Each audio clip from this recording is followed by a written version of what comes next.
Hello, नमस्कार। आपका मैं स्वागत करता हूं। आप जानते हैं कि हम लोग इनकम टैक्स पढ़ रहे हैं और इनकम टैक्स में हम लोग income from business and profession पढ़ रहे हैं। तो फर्स्ट पार्ट में हम लोग देखे थे कि किस प्रकार से उसका प्रोफार्मा क्या क्या होता है, कौन कौन सी चीज़ें इनकम फ्रॉम बिजनेस में ऐड की जाती हैं, कौन कौन से माइनस की जाती हैं। तो ये ऑलरेडी वीडियो पढ़ चुका है, तो आप उस क्लास को जा करके देख सकते हैं, राइट। इसमें हम नेक्स्ट हम लोग क्या देखते हैं कि प्रॉफिट एंड लॉस अकाउंट जो कंपनी द्वारा प्रिपेयर किया गया है उसको कैसे एसएससी एडजस्ट करता है ताकि वो इनकम टैक्स के अनुसार हो जाए। तो कुछ पॉइंट्स हैं जो कि क्रक्स पॉइंट्स हैं, उस पॉइंट्स को ध्यान रखेंगे तो आप थ्योरी भी लिख पाएंगे। मान लीजिए क्वेश्चन आ गया एग्जाम में, कौन सी एक्सपेंडिचर हैं जो कि बिजनेस एंड प्रोफेशन में ऐड की जाती हैं, कौन कौन से इनकम टैक्स अनुसार एक्सेप्टेबल नहीं है, कौन कौन से अलाउंस एक्सेप्टेबल नहीं है, कौन कौन से डिप्रिसिएशन कितना चार्ज होना चाहिए। ये सब चीज़ों को हम लोग वन बाई वन करके पढ़ेंगे, राइट। तो आते हैं पॉइंट पर। फर्स्ट क्या है इसमें, अब देखिए rules of adjustment of profit loss account prepared by the assessee. जो एसएससी के द्वारा प्रिपेयर किया गया है उस एसएससी को कौन कौन से एडजस्टमेंट करते हैं। फर्स्ट क्या है, all types of personal nature expenditure are disallowed. Means company का कोई भी मालिक पर्सनल लेवल पर कोई एक्सपेंडिचर कर रहा है, दैट इज जैसे प्रोप्राइटर की सैलरी है, ओके, इंश्योरेंस है, इंटरेस्ट का कैपिटल है, मेडिकल एक्सपेंडिचर है, use and their expected expenditure. जैसे मान लीजिए कि कोई कंपनी व्यक्ति है वो अपना इंश्योरेंस करा रहा है, कोई कंपनी का इंश्योरेंस, सॉरी, मान लीजिए कि कोई हेल्थ इश्यूज करा रहा है, कोई मान लीजिए कि पर्सनल खाने पीने के कैपिटल के लिए अपना घर बनवाया है उस कैपिटल के लिए दे रहा है, ये सब डिसअलाउड है, ओके, तो उसको छोड़ देना है। सेकेंड क्या है, all any house hold expenses. मान लीजिए घर को चलाने के लिए वो खर्च निकाल रहा है, मान लीजिए आपके पास दुकान है, उसी से आप घर का खर्च चलाते हैं, तो घर का खर्च जो भी इनकम होगा ये भी डिसअलाउड है, उसको भी माइनस करना होता है, राइट। नेक्स्ट का amount of compensation paid by the business of the employee on the date of retirement. Retirement के डेट तक यदि कोई भी आप कंपनसेशन दे रहे हैं व्यक्ति को तो अलाउड है, बट टर्मिनेशन टर्मिनेशन भी अलाउड है, बट कब, should be related to interest of the business. तो यदि व्यक्ति की टर्मिनेट कर रहे हैं, हटा रहे हैं, तो भी कंपनसेशन जानते हैं देना पड़ता है, लेकिन कंपनसेशन कब अलाउ है, जब वो इंटरेस्ट ऑफ द बिजनेस के हित में हो, राइट। नेक्स्ट पर चलते हैं।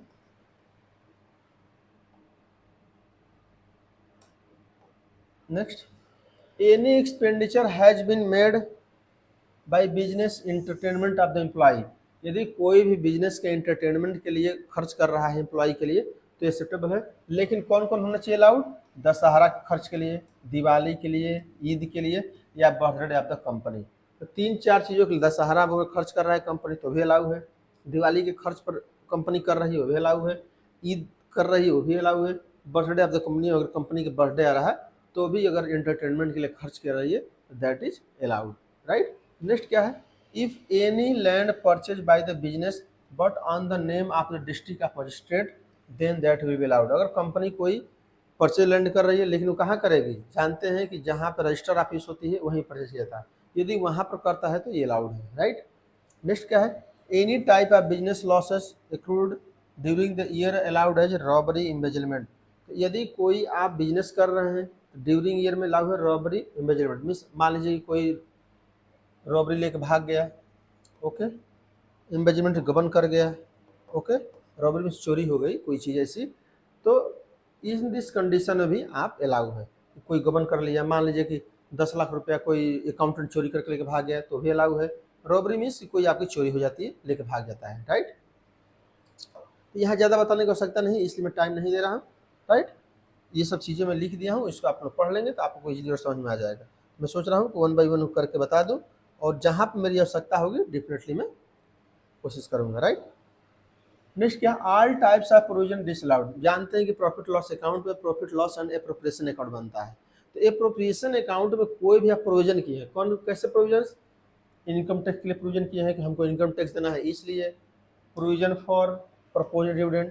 प्रपोज डिविडेंड क्या होता है, मान लीजिए कि इस बार प्रॉफिट हुआ है तो सोच रहे हैं कि इस बार ज़्यादा प्रॉफिट है तो हम कुछ प्रोविजन कर लेते हैं ताकि नेक्स्ट ईयर प्रॉफिट ना हो तो हम उसी प्रॉफिट को डिस्ट्रीब्यूट कर देंगे, उसके लिए प्रोविजन किए हैं। तो जानते हैं ये भी अलाउ नहीं है, क्यों, क्योंकि प्रॉफिट इससे कम न हो रहा है और प्रॉफिट कम होगा तो टैक्स कम मिलेगा, तो इसलिए डिसअलाउड है, ओके। प्रोविजन फॉर डिप्रिसिएशन, मान इस साल का डिप्रिसिएशन तो लागू है, लेकिन आप रखे हैं कि इस पर ज़्यादा प्रॉफिट हो गया है तो इसलिए अगले साल का डिप्रिसिएशन हमारे प्रॉफिट नहीं हुआ तो क्या करेंगे, तो डिप्रिसिएशन की प्रोविजन की है तो भी अलाउड नहीं है।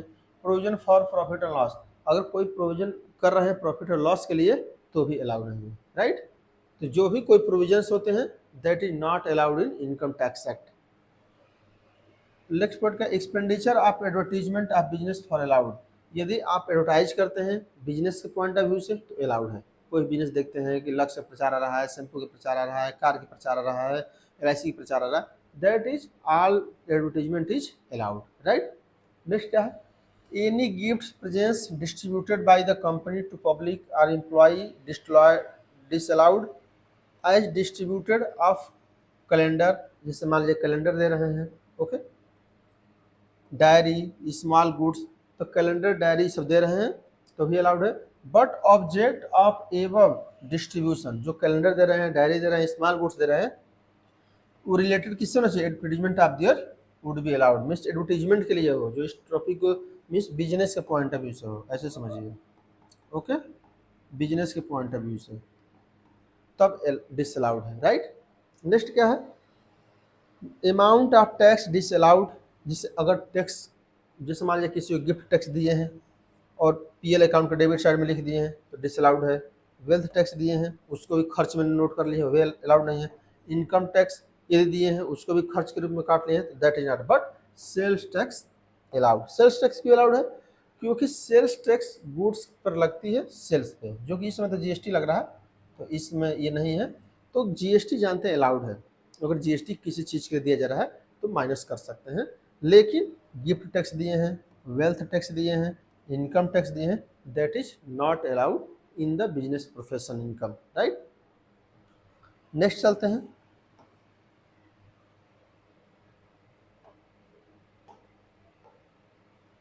Any payment of any expenditure for aggregate of payment made in a day exceeding 10,000 in cash, यदि 10,000 रुपये से आप ज़्यादा कैश पेमेंट करते हैं, 10,000 रुपये से ज़्यादा का पेमेंट करते हैं, ये भी डिसअलाउड है, ओके। मीन्स आपको कोई भी पेमेंट करना है कंपनी को या बिजनेस प्रोफेशन को, 10,000 रुपये तक कैश दे सकते हैं, इसके अतिरिक्त देना होगा तो चेक में ऑनलाइन ट्रांजेक्शन करना होगा, right.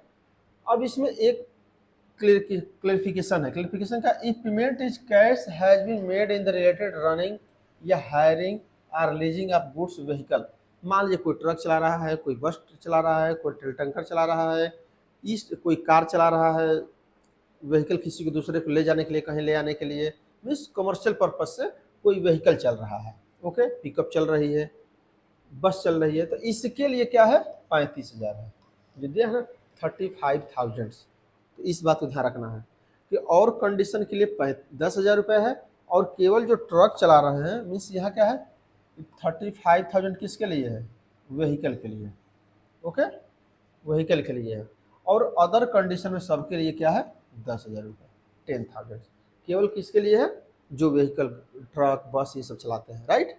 Are you getting this point, चलते हैं नेक्स्ट पॉइंट पर, any capital nature expenditure made on scientific research are allowed, ये थोड़ा इंपॉर्टेंट है, मीन्स यदि मान लीजिए कि साइंटिफिक रिसर्च कर रहे हैं, अपने बिजनेस में कर रहे हैं तो भी ठीक, दूसरे को करने के लिए दे रहे हैं वो भी ठीक। मान लीजिए कि आपकी कंपनी है, आप रिसर्च नहीं कर पा रहे हैं क्योंकि आपकी फैक्ट्री मान लीजिए कि शूज बनाने वाली है, कोई ऐसी चीज़ बनाने वाली है जहाँ पर रिसर्च नहीं करा सकते हैं, तो आप दूसरे के लिए भी दे सकते हैं, या देश के कंट्रीब्यूशन के लिए रिसर्च कराना चाह रहे हैं तो भी आप दे सकते हैं कि आप इस पर रिसर्च करिए ताकि और डेवलपमेंट हो।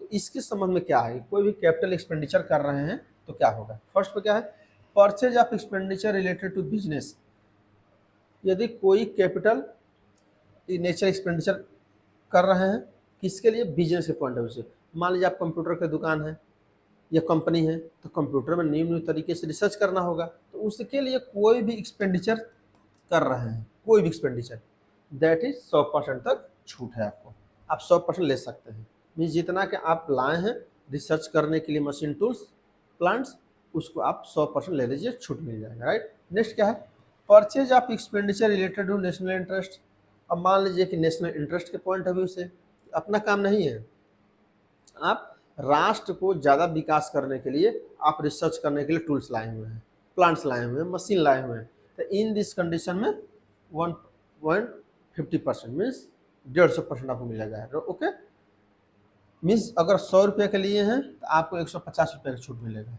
क्यों? क्योंकि नेशनल चीज़ें हैं, नहीं तो कौन चाहेगा अपना रिसर्च न करके दूसरे करे। मान लीजिए 10 करोड़ की लेनी हो कोई मशीन, तो 10 करोड़ के आप मान लीजिए आपके काम के ना आने वाली हो, देश की भलाई के लिए हो, तो सरकार बोलेगी अच्छा ऐसा किए हैं तो आपको 15 करोड़ का छूट मिल जाएगा टैक्स पे। ओके, आप 15 करोड़ माइनस कर लीजिए, 5 करोड़ ज़्यादा कर लीजिए, 150%, राइट, ऐसे समझना। नेक्स्ट क्या, e payment given in the recognized institution, universities, degree college, अगर डिग्री कॉलेज कोई है इंस्टीट्यूशन से उसमें आप दे रहे हैं तो 100%। जानते हैं बहुत से कंपनी हैं जैसे टाटा की अपनी स्कूल चल रहे हैं, रिलायंस की अपना स्कूल चल रहा है, तो इन दिस कंडीशन में भी आपको 100% की छूट मिलती है, राइट। नेक्स्ट क्या है last, social science research, agriculture project expansion, skill development 100%। Means कोई सोशल साइंस पर रिसर्च के लिए दे रहे हैं, कोई एग्रीकल्चर प्रोजेक्ट पर दे रहे हैं एक्सपेंशन करने के लिए, या स्किल डेवलपमेंट, जानते हैं स्किल डेवलपमेंट प्रोग्राम चल रहे होते हैं, उस पर यदि खर्च कर रहे हैं तो आपको 100% मिलेगा। तो ये था रिसर्च से रिलेटेड टॉपिक्स, जिस पर यदि आप रिसर्च करते हैं तो इसके अनुसार आपको डिडक्शंस मिलता है, माइनस करना होता है प्रॉफिट एंड लॉस अकाउंट में, राइट, इसको याद रखिएगा। चलिए नेक्स्ट,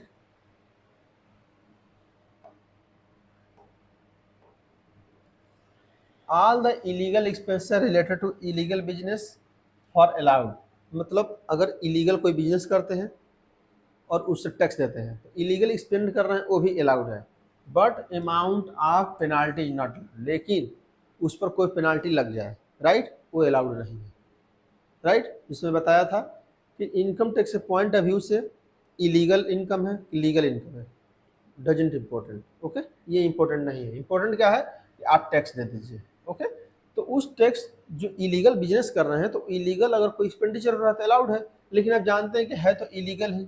ओके, ये इलीगल है, अब इलीगल है तो कभी पुलिस पकड़ सकती है, पुलिस या ईडी या सीबीआई कभी छापा मार सकती है और आपको एक पेनाल्टी मार दे, तो पेनाल्टी आप माइनस नहीं कर सकते हैं, इस बात को ध्यान रख रही है, मतलब टैक्स ले लेगी इलीगल बिजनेस। अब सोचिए कितनी खतरनाक व्यवस्था है कि अगर इलीगल आप बिजनेस कर रहे हैं, अवैधानिक कर रहे हैं, तो उससे टैक्स ले सकती है, लेकिन उससे आप यदि पेनाल्टी लग गया पुलिस का तो वो एक्सेप्टेबल नहीं है प्रॉफिट में।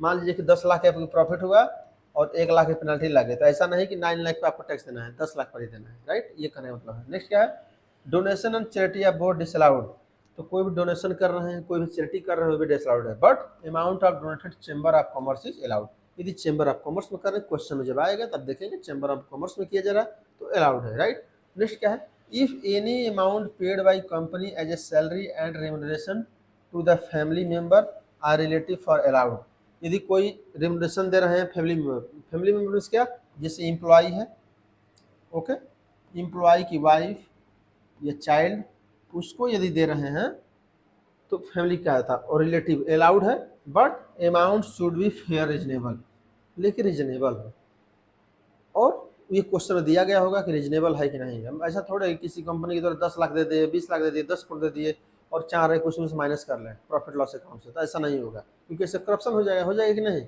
मान लीजिए कोई बिजनेस से बोल दे कि अच्छा उनकी फैमिली में 10 लाख रुपये दे दिया, इसलिए हमको प्रॉफिट लॉस अकाउंट में इतना कम कर दीजिए, तो ये अलाउड नहीं है। ओके, एक रीजनेबल होना चाहिए, राइट।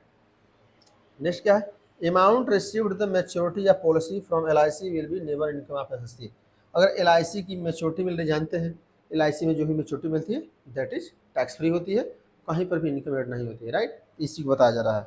यदि किसी व्यक्ति को SSC को LIC मिल रही है तो वो अलाउड है, उसको नहीं जोड़ना है। नेक्स्ट क्या है,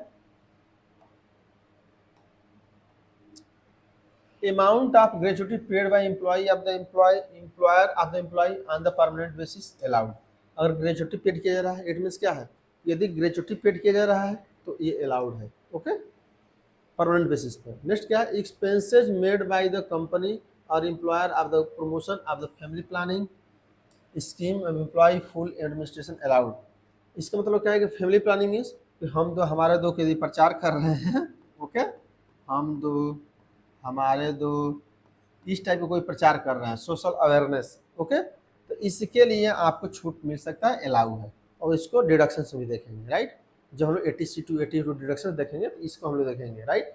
तो अगर कोई फैमिली रिलेटेड प्रॉब्लम अवेयरनेस कर रहे हैं तो अलाउड है, राइट। नेक्स्ट क्या है last, interest on loan and capital paid by partner 12%। इसका मतलब क्या है कि कोई आप मान लीजिए फॉर्म ओपन किए हुए हैं, ओके, कोई फॉर्म, और इस फॉर्म में डिफरेंट टाइप्स के पार्टनर्स हैं। तो पार्टनर्स की यदि सैलरी दी जा रही है, जानते हैं जो सैलरी दी जाती है डिफरेंटली दी जाती है, तो सैलरी 12% तक अलाउड है। 12% से ज़्यादा हो जाएगा तो अलाउड नहीं। क्यों ऐसा नहीं है? क्योंकि हो सकता है कोई फर्म चला रहे हो आप और अपना सैलरी ही ज़्यादा रखते हैं, मान लीजिए कि 10 लाख के प्रॉफिट हो रहा हो और 8 लाख आप सैलरी ही ले रहे हैं, तो ये अलाउड नहीं है। आपको देखा जाएगा कि 12% कैसे कैलकुलेट होगा, जो कि हम लोग आगे देखेंगे। तो आप केवल 12% ही अलाउड है जो भी प्रॉफिट होगा, राइट। बुक प्रॉफिट्स का ये भी ध्यान रखिएगा, बुक प्रॉफिट का। तो बुक प्रॉफिट का कॉन्सेप्ट अलग है जो हम लोग आगे देखेंगे, क्योंकि ये बहुत ब्रॉड कॉन्सेप्ट है, राइट। तो ये कुछ चीज़ें थी जिसको हम लोग ने पढ़ा, राइट, जिसको हम लोग ने पढ़ा। अब यहाँ पर देखिए दो चीज़ें क्लियर हो गई। फर्स्ट पे कि हम लोग प्रोफार्मा पढ़ लिए पार्ट में, सेकेंड पार्ट में कौन कौन सी चीज़ों को हम लोग माइनस करते हैं, कहाँ अलाउ होता है, कहाँ डिसअलाउ होता है, कब कब हम लोग 10,000 से कैश ऊपर होगा तब लिखेंगे, नहीं लिखेंगे, ये सब चीज़ें हम लोग पढ़ लिए, राइट। अब हमको नेक्स्ट पार्ट में देखना है कि एक टॉपिक है डिप्रिसिएशन। आपको बता दूँ, डिप्रिसिएशन, डिप्रिसिएशन इसका सबसे इम्पोर्टेंट चैप्टर है, ओके। या block of assets, block of assets, okay. तो ये ब्लॉक ऑफ एसेट्स या डिप्रिसिएशन जब हम लोग पढ़ेंगे तो और क्लियर हो जाएगा, उसके बाद न्यूमेरिकल सॉल्व करेंगे। तो एक पार्ट और थ्योरी बनेगी क्लास, वो है डिप्रिसिएशन ब्लॉक ऑफ एसेट्स। तो उसको जब हम लोग पढ़ लेंगे कि डिप्रिसिएशन, जानते हैं कि डिप्रिसिएशन इनकम टैक्स के अनुसार कुछ और रेट होगा, कंपनी किसी और रेट से चार्ज कर रही होगी, तो उसी को एडजस्टमेंट करने के लिए पढ़ा जाता है, जो कि अलग से एक चैप्टर है, राइट। तो इसको यहाँ तक समाप्त करते हैं, ओके। आई थिंक आप लोग को वीडियो अच्छा लगा होगा, आप लोग हमसे जुड़े रहिए। डेफिनेटली आप लोगों को, चाहे आपको नेट करना हो, पीएचडी करना हो, चाहे कोई भी सब्जेक्ट पढ़ना हो, निश्चित रूप से इस पर सभी 1 बाय 1 करके वीडियो मिलेंगी। तब तक के लिए थैंक यू फॉर वॉचिंग।